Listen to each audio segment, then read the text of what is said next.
ಸಚಿವರುಗಳು ಸಮರ್ಥನೆ ಕೊಡುವಂತ ಪ್ರಯತ್ನವನ್ನು ಮಾಡ್ತಾ ಇದ್ರೆ, ಮತ್ತೊಂದೆಡೆ ಕಾಂಗ್ರೆಸ್ನ ಶಾಸಕರಿಂದಲೇ ವಿರೋಧ ವ್ಯಕ್ತವಾಗ್ತಾ ಇದೆ. ಯಾವ ಕಾರಣಕ್ಕೂ ಕೂಡ ಜಾತಿ ಗಣತಿ ಬಹಿರಂಗ ಮಾಡಬಾರದು, ನಾಳೆ ಚರ್ಚೆ ಬೇಕಿದ್ರೆ ಆಗಲಿ, ಆದರೆ ಜಾತಿ ಗಣತಿ ಜಾರಿಯಾಗಬಾರದು. 7 ಮಂದಿ ಲಿಂಗಾಯತ ಮಂತ್ರಿಗಳನ್ನ ಕೂಡ ರಾಜೀನಾಮೆ ಕೊಡಿಸಬೇಕು. ಸಮಾಜಕ್ಕೆ ಅನ್ಯಾಯ ಆದರೂ ಕೂಡ ಅವರು ಮಾತನಾಡ್ತಿಲ್ಲ ಅಂತ ಶಾಸಕ ಬಸವರಾಜ ಶಿವಗಂಗಾ ಕಿಡಿಕಾರಿದ್ದಾರೆ.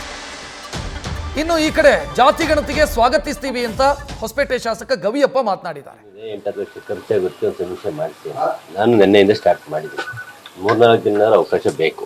ನಾನು ಕೊಡ್ತೀನಿ ರಿಪೋರ್ಟ್. ನಮ್ಮ ಚನ್ನಗಿರಿ ವಿಧಾನಸಭಾ ಕ್ಷೇತ್ರದಲ್ಲಿ ಯಾವ್ಯಾವ ಕಮ್ಯುನಿಟಿ ಎಷ್ಟೆಷ್ಟಿದೆ ಅನ್ನೋ ರಿಪೋರ್ಟ್ ನಾನು 1-2-3 ದಿನ ರೆಡಿ ಮಾಡಿಕೊಡ್ತೀನಿ.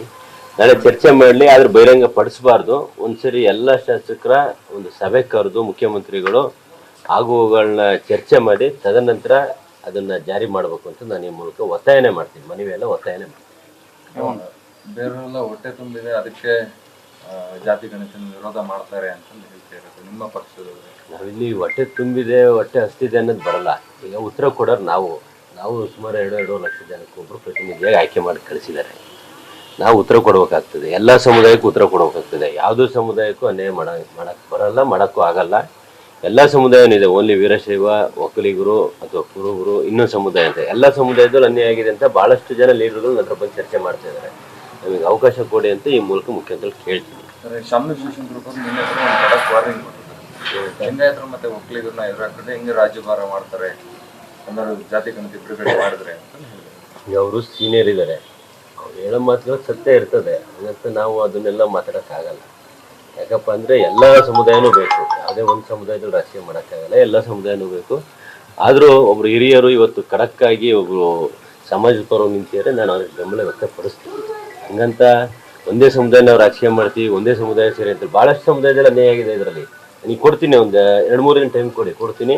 ನಾಳೆ ಚರ್ಚೆ ಮಾಡಲಿ. ಚರ್ಚೆ ಆದಮೇಲೆ ಬಿಡುಗಡೆ ಮಾಡೋಕ್ಕಿಂತ ಮುಂಚೆ ಒಂದು ನಮ್ಮ CLP ಕರೆದು ಚರ್ಚೆ ಮಾಡಿ ಆಗುಗಳನ್ನ ಪರಿಶೀಲನೆ ಮಾಡಿ ಆಮೇಲೆ ಅದು ಬಿಡುಗಡೆ ಮಾಡಬೇಕು. ಈಗ ನಿನ್ನೆ DK ಶಿವಕುಮಾರ್ ಒಕ್ಕಲಿಗರು ಎಲ್ಲ ಪ್ರಮುಖರು ಸಭೆ ಮಾಡಿದ್ದಾರೆ. ಅದ ಬಳಿಕ ರಾಜ್ಯಾಧ್ಯಕ್ಷ ಕೂಡ ಒಕ್ಕಲಿಗರ ರಾಜ್ಯಾಧ್ಯಕ್ಷ ಹೇಳಿರುವಂಥದ್ದು, ಏನಾದರೂ ಬಿಡುಗಡೆ ಮಾಡಿದರೆ ಸರ್ಕಾರವನ್ನೇ ಉರುಳಿಸ್ತೀವಿ ಅನ್ನೋ ಮಾತನ್ನು ಹೇಳಿದರು. ಯಾರು ಮಾತಾಡಿದ್ರು? ಒಕ್ಕಲಿಗರ ರಾಜ್ಯಾಧ್ಯಕ್ಷ. ನಾನು ಅದನ್ನು ನೋಡಿಲ್ಲ. ಉರುಳಿಸೋದ್ರ ಬಗ್ಗೆ ನನಗೆ ಮಾಹಿತಿ ಇಲ್ಲ. ಎಲ್ಲರೂ ಉರುಳಿಸೋಕ್ಕಾಗಲ್ಲ. ಇವೆಲ್ಲ ಉರುಳಿಸೋದಾಗಿದ್ರೆ ಯಾವಾಗ ಏನಾದ್ರು ಮಾಡ್ಕೋಬೋದು. ಆದರೆ ಅದು ನೋಡ್ರಿ, ನಾನು ಯಾಕೆ DK ಶಿವಕುಮಾರ್ ಸಾಹೇಬ್ರನ್ನ ಅಷ್ಟು ಇಷ್ಟಪಡ್ತೀನಿ, ಯಾವಾಗಲೂ ಅವ್ರ ಪರವಾಗಿ ನಿಲ್ತೀನಿ ಅಂದರೆ, ಅವ್ರ ಸಮುದಾಯದಲ್ಲಿ ಅನ್ಯಾಯ ಆಗಿದೆ ಅಂತಲೇ ಒಂದು ಸಭೆ ಕರೆದ್ರು. ಈ ಲಿಂಗಾಯತರು ಲೀಡರ್ ಯಾರು ಕರೆದ್ರು? ಇವ್ರು ಯಾವ ನೈತಿಕತೆ ಇದೆ? ಮುಖ್ಯಮಂತ್ರಿ ಏನು 7 ಜನ ಮಂತ್ರಿಗಳು ಏನಿದ್ದಾರೆ ಇವತ್ತು, ಲಿಂಗಾಯತ ಮಂತ್ರಿಗಳು ರಾಜೀನಾಮೆ ಕೊಡಬೇಕು. ಎಲ್ಲರೂ ಒಬ್ರು ಕರೆದಿದ್ದಾರೆ. ಕರೆದು ಏನಾರು ಚರ್ಚೆ ಮಾಡಿದಾರ? ಶಾಸಕರನ್ನ ಏನಪ್ಪ ಎಂತಪ್ಪ ಅಂತ ಮಾಡಿದಾರ? ಈಶ್ವರ್ ಖಂಡ್ರೆ ಮುಖ್ಯಮಂತ್ರಿಗಳು ಏನು ಜಾತಿ ಗಣತಿ ಬಗ್ಗೆ ಏನು ಕೊಟ್ಟಿದಾರ ಅದ್ರ ಬಗ್ಗೆ ಸ್ವಾಗತ ಬಯಸ್ತೀನಿ. ಕೆಲವೊಂದಿಷ್ಟು ವಿರೋಧ ಬರ್ತಾ ಇದೆ. ಇಲ್ಲ, ಇದು ಯಾವತ್ತನ ಆಗ್ಲಿ ಒಂದ್ ದಿವಸ ಬಿಡುಗಡೆ ಮಾಡ್ಬೇಕಾಗಿತ್ತು. ಅದು ಸಾಹೇಬ್ರು ಎಲ್ಲಾರನ್ನ ವಿಶ್ವಾಸಕ್ಕೆ ತಗೊಂಡು ಮಾಡಿದ್ದಾರೆ. ಇದು ಒಂದು 6 ತಿಂಗಳ ಹಿಂದ್ಗಡೆನೆ ನಾವೆಲ್ಲರೂ ಬ್ಯಾಕ್ವರ್ಡ್ ಕ್ಲಾಸ್ ನಿಂದ ಹಿಂದುಳಿದ ವರ್ಗದವರೆಲ್ಲ ನಾವು ಹೋಗ್ಬಿಟ್ಟು ಮುಖ್ಯಮಂತ್ರಿಗಳೇ ಬಿಡುಗಡೆ ಮಾಡ್ರಿ ಅಂತ ಹೇಳ್ಬಿಟ್ಟು ಕೇಳ್ಕೊಂಡಿದ್ದೀವಿ. ನ್ಯೂಸ್ ಫಸ್ಟ್, ನಿರ್ಭೀತಿಯಿಂದ ನಿಮ್ಮ ಪರವಾಗಿ.